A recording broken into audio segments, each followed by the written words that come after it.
888-SAY-ESPN, 888-729-3776, or Key, J, and Z on Twitter. You never know how many teams Key's going to have in his real rankings, so... How many this week? Let's find out. Number 7, Cardinals. They were cute, but they're starting to look pretty now. I think that's a mistake. No, it's not a mistake. The Arizona Cardinals, I would have never thought in my lifetime would ever be in one of my rankings, but here we go.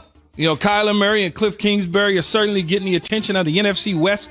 Although Kenyon Drake is banged up right now and will be out several weeks, so that could hamper their offensive style and running the ball. But the guy in Kyler Murray is just fantastic within this offense. He's dynamic. He does some things that I haven't seen done in a long time with a guy of his size.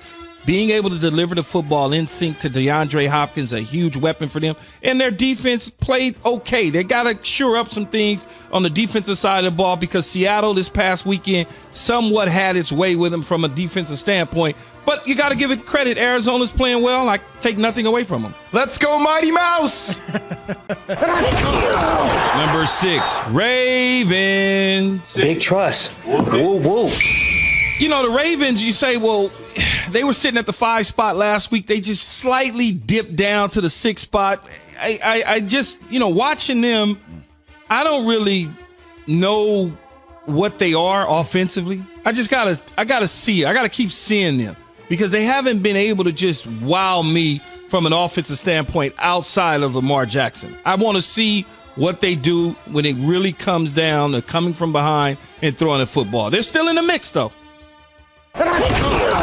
Number 5, Seattle. Mr. Unlimited.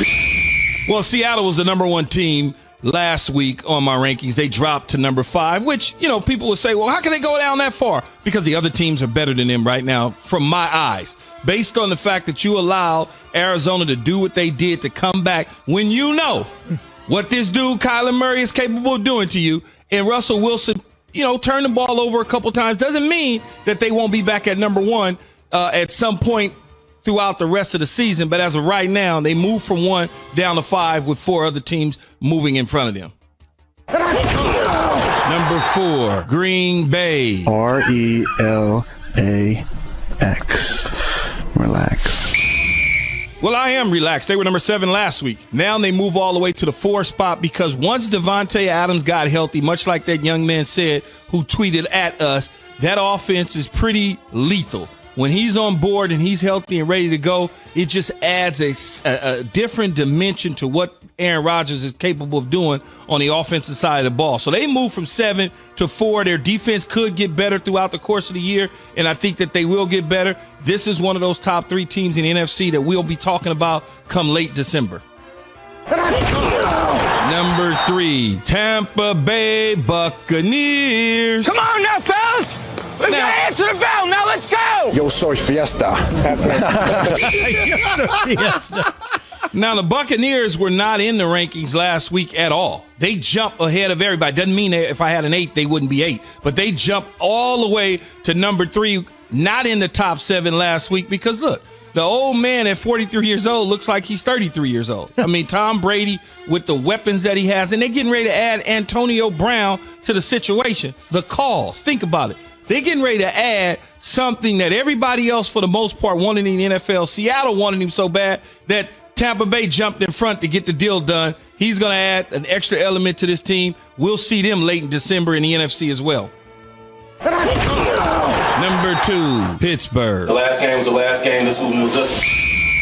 Pittsburgh Steelers are undefeated, right? They should be probably the number 1 team, but they're not. There's something there that says to me they're going to see the Kansas City Chiefs in the AFC Championship game if it lines up correctly. When you talk about this team and Ben Roethlisberger, the emergence of Chase Claypool, Juju Smith-Schuster was the guy last week when Claypool was the guy 2 weeks ago. You just keep seeing different elements of the offense. The defense playing solid and sound, although they did let Tennessee get back in it, which didn't make me very happy, but they won the game against a tough Tennessee team. And number 1 again, Kansas City. I'm going to go get the biggest cheeseburger you've ever seen. Think about it. Might be a double. Think about it. The Chiefs. They take care of business. They went out and got Le'Veon Bell. Le'Veon Bell had the longest run of his career last week, it seemed like. When he touched the ball, he was there. You could just see a different type of football team and a different football player. Now, the Denver Broncos, they beat the New England Patriots, so everybody was like, oh, okay. They did that sort of thing, but Kansas City was a bit too much for them, and Kansas City is the class act of the AFC. They are. There's nothing you can say about where is their weakness? It's hard to find one. Was it 2 weeks ago, Zubin, that he had Kansas City out of the top 5, and both you and I were kind of flabbergasted? And then I know last week you had Kansas City number 3, right, and you had Pittsburgh number 2. So was it the way Ben Roethlisberger threw for 3 picks in the second half against the Titans that kind of didn't give you the confidence to boast them up to the number 1 spot? It's more about the way they played Tennessee, letting them back into the game. When they had Tennessee on the hook, you had them on the hook, you just blow them out and push them away. They almost lost that game. And so when you look at it from that standpoint, you got to say, well, they still there, but they're not quite Kansas City. And then when you look at Tennessee ain't even in my top 7. Yeah. They might be 8 because for whatever reason, Mike Tomlin and the Pittsburgh Steelers let Tennessee back in that game. They let them back in it. And so Tennessee, to me, should have been a 50-pack hung on them. And it wasn't. So I don't know if Tennessee, I know they run the ball well, Tannehill, A.J. Brown, the defense is solid. But are they better than Kansas City? Are they better than Pittsburgh? Are they better than Baltimore in the AFC? Are they better than those teams? Are they better when you look at the NFC? Are they better than Arizona? Are they better than Seattle? Are they better than Green Bay? Are they better than the Saints? I don't know. We'll have your thoughts on the best team in the NFC. That's our poll question this morning in just 1 second when we go to the phone lines. But one notable omission was the Rams at 5-2, winning on Monday Night Football tonight. You also mentioned Tennessee out of your top 7. Are the Rams close? I think both of those teams are close. The Rams are close, but I need to see a signature win, right? I don't think that the Chicago win last night was a signature win. Right. Well, a signature win would be beating Seattle. They got thumped last week against San Francisco. Come on. They got thumped. And so when you look at that, what's the next team on their schedule that would be a signature win? That's the key to me when I start looking at the Rams.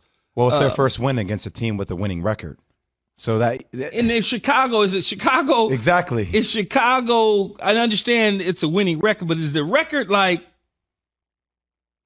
is the record real? No, the record's a false front. We've been saying that for a while, right? It's real? Like an average golfer who hits a great shot and you walk up to the green and you're like, oh, that thing's on there. And then the thing's 20 yards off the green. It didn't even get up there. You're like, what happened? I don't know nothing about that's what the Bears are. Let's be honest. I don't know nothing about golf and the back nine and all that other stuff. Zubin, the back nine. I love it. Zubin got the reference. Indeed. Yes, I did. Jay's a big golfer, obviously. 4 minutes away from Super Bowl champion Jeff Saturday. We'll ask him a little bit about what he thought about the Bears on Monday night, in addition to what's going on with OBJ and the Cowboys all on the way. But first, we've been asking you again all morning, best team in the NFC. Simple question, 888-SAY-ESPN. Hit us up on Twitter, Key J and Z. Kyle in Raleigh, you're on ESPN Radio. Fire away. Hey, good morning, guys. How you all doing? What up? What's up, Raleigh, North Carolina? Stand up.